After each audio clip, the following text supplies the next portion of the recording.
Hey there, guys. Alright, today we are back with some more of the Great War. On to week 189, Peace in the East, the Treaty of Brest-Litovsk.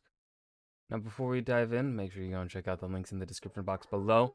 I would love it if you join the Discord and followed me over at Twitch, and please do go check out the gaming channel here on YouTube, where I upload dumb stream VODs and dumb clips. So, yeah, that's really all I have to say here in the beginning. Peace in the east. The Germans will finally be able to move their forces westward and get truly ready for their big push. Will they succeed? I wonder what the outcome will be. I totally do not know it. It was a momentous occasion. 43 months after the war began, the first one of the major players was leaving it. It really doesn't sound like that much time when you call it 43 months, right? Like, looking at it like week by week, right? We're at week 189. Really feels like a long ass time. And then you hear 44 months. Like, conceptually, yes, that's a long ass time. But like just because the 44 is a low number, you're like, not much time, right? And then you're like, you do the math in your head, the conversion, you're like, oh shit, that's a really long time. Maybe that's just me. For good. This week, Russia signed a peace treaty with the Central Powers.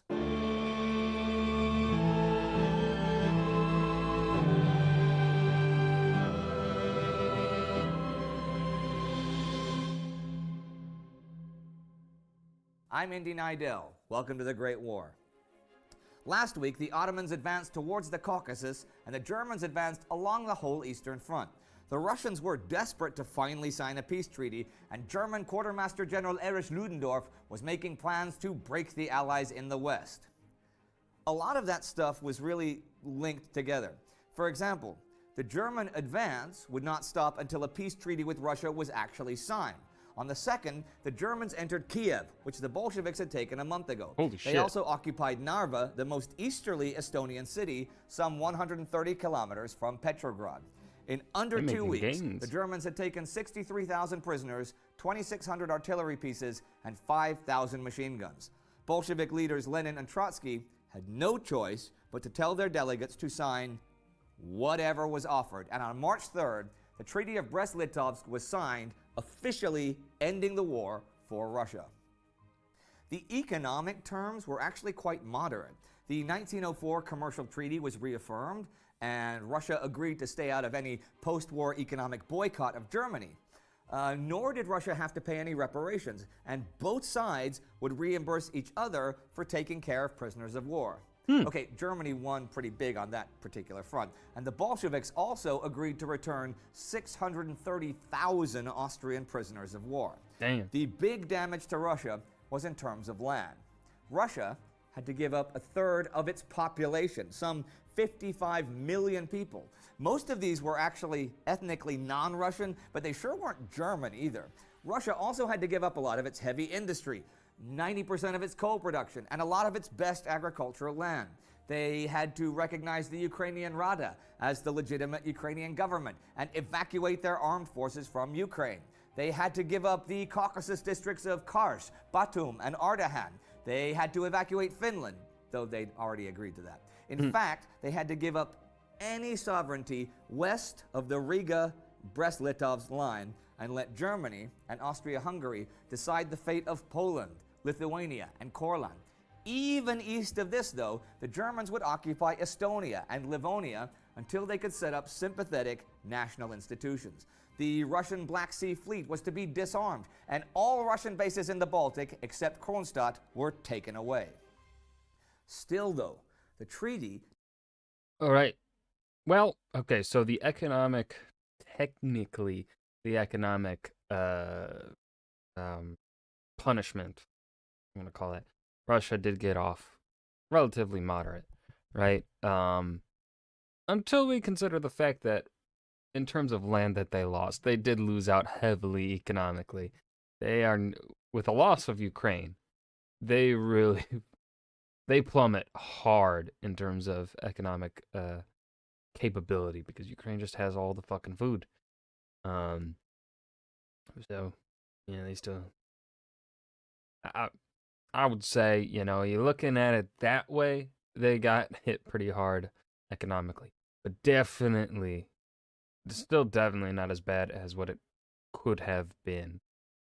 Um, so, yeah, definitely not as harsh as the stuff that is put in the Treaty of Versailles, though.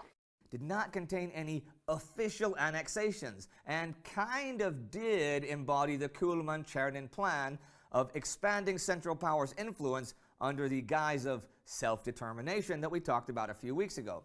Because of this lack of annexations, the German Reichstag pretty easily ratified it. Russia's post-revolutionary politics had really failed here. Well, they had failed for a few months. The Bolshevik regime sought an immediate general peace, but by signing the armistice, it broke up its army, thus depriving itself of all bargaining leverage and being forced to conclude a separate settlement. Naturally, Lenin had no intention of abiding by it any longer than he had to, but nor had OHL, German High Command, and Brest-Litovsk failed to halt military operations in the east. On the contrary, German expansion into former Tsarist territory was only just beginning, while the treaty accelerated the drift of Russian internal conflict towards mass terror and civil war. Germany had sent troops to Finland, which was a good source of nickel, and Kaiser Wilhelm had designs for putting one of his sons on the Finnish throne. A friendship treaty with Finland would ensure that Finland could make no alliances without German consent, could not raise tariffs on German imports, and had to provide military and naval bases for German use. Ludendorff has said to Austrian Foreign Minister Count Czernin during the peace process, "If Germany makes peace without profit, then Germany has lost the war." Chief of Staff von Hindenburg had told the Kaiser that any peace must give Germany such formidable borders that no enemy would dare start another conflict with them. Belgium, for example, was indispensable to this idea of security. It would serve as a permanent deployment base that could close off Calais to British deployment and could easily threaten Paris. That's how you'd deter the Allies in future.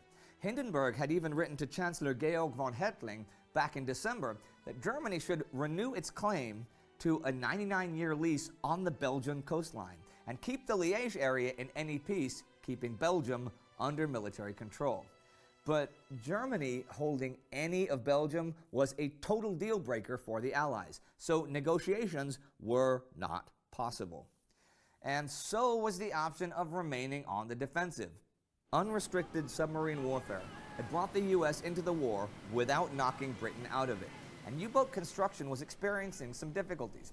Ludendorff doubted the subs could prevent U.S. troops from arriving en masse, and once they were there, it would lead to a gradual state of exhaustion for the German armies if they just held their ground. Both he and Hindenburg thought, probably correctly, that the men dreaded long defensive battles like Passchendaele more than offensive action. Reserves were running low, production was shrinking, and Germany's allies did not have the staying power of the Entente forces. If there was no hope of victory, then why continue? On the other hand, even a failed offensive would encourage the army to try again in the next war. Yep, Ludendorff told the Reichstag he was willing to lose 1 million men in that effort. So, an offensive it was to be. I don't know if you got 1 million men to spare. Okay. A huge, huge offensive before the U.S. troops could arrive in force. Thing is, eastward expansion now, after Brest-Litovsk, might starve the Western armies of men needed for the offensive. Still, according to the German official history, between November 1st, 1917 and March 21st, 1918, Eastern Front divisions dropped from 85 to 47, and Western Front ones rose from 147 to 191. 8 German divisions were also moved from Italy to the Western Front, smaller numbers from Macedonia, and even a small Austro-Hungarian force moved to France for the first time in the war.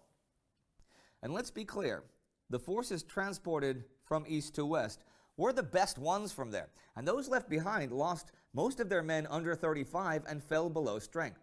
They also had to give up a lot of horses, and the conscript class of 1899 came into the lines the first few months of the year. In fact, by the middle of March, the Western armies had over 3.4 million men and Damn. over 700,000 horses. That's a The lot of Eastern horses. armies had fewer than a third the number of men and well under half the horses. But most of the movement westward happened before Brest-Litovsk, and it now began to slow down since Germany was going to have to pacify and control the new territory.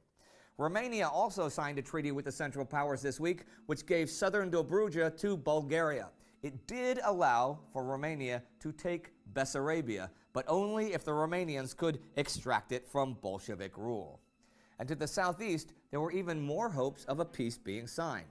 The Transcaucasian Diet was still awaiting the opening of peace negotiations with the Ottoman government at Trabzon when the Brest-Litovsk Treaty was signed. As I said, that treaty made the Russians give up Batum, Ardahan, and Kars districts. What would happen there would be a plebiscite where the locals could determine their own future. This turn of events clearly endangered the Christian minority of the area involved, since it was believed that the Turks did not take the plebiscite conditions seriously and considered that the new situation simply promised a reversion to the frontier of 1877. The Transcaucasian delegates, in a state of pretty high anxiety, arrived in Trabzon the 8th as the week ended. The Ottoman delegation had yet to arrive. And as we've seen, there was already fighting in the area. The Ottoman vanguard was approaching Erzurum already last week, and by now, elements of the Turkish 36th Division and the 5th and 11th Caucasus Divisions had appeared along the road from Bayburt. But the Ottomans were going to be stymied in Palestine. British commander Edmund Allenby's Hejaz railway sabotage plans would prevent Ottoman troops from Medina from reaching the front lines north of Amman, and also prevent troops from Damascus from a surprise attack behind Allenby's lines. There was still, though, a decent threat on British supply lines from the Turkish garrison at Man. So it was decided last week that the Arab revolt forces, Allenby's allies, should attack Man at the same time the British occupy Salt, some 60 kilometers northeast of Jerusalem, in the hills east of the River Jordan. Salt would be the springboard for the British attack on the railway at Amman, 25 kilometers to the east. And we come to the end of another week of the war. The renewed German advance stops as the Russians sign what can only be described as a humiliating peace. The Romanians signed peace as well. The Transcaucasian Federation wants it, even as the Ottomans are on the march, and we get closer and closer to the new German offensive on the Western Front. Whoa! Does it seem greedy to you?